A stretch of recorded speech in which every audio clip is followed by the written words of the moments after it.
এটা কি বানাচ্ছ? দুধের মধ্যে বয়ে গেলে সরো। এখনই? না না, দুধ আগে ভারী করে নেবো না। তারপরে এর নাম কি? তেলের পিঠা। অনেকগুলো বানাইছে।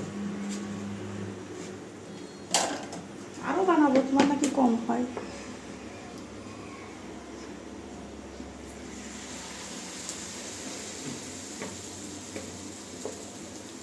চিনি বেশি দিছ? না, ওই পাতলে কি? আবার উঠলে উঠবে, দাঁড়াও।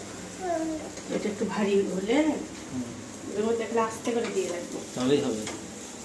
একটু করে খাই বেশি দিয়ে দেবো।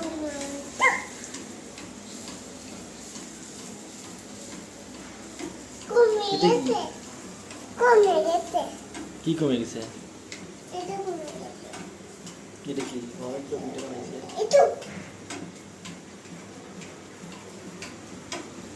তেল কম দেবো, তেল কম? এই তেলগুলো ফেলে দেবো। এই জন্য আমি কেন, বলছি, তেল তো ভালোই আছে। কত দিলে পেট খারাপ হয়ে যাবে একটা তেল।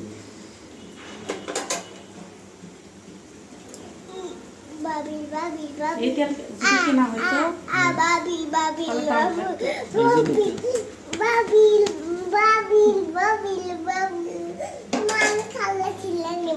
না না, ব্যথা লাগে।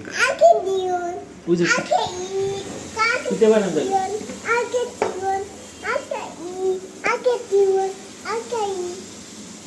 ভিডিওটা বন্ধ করো। কে?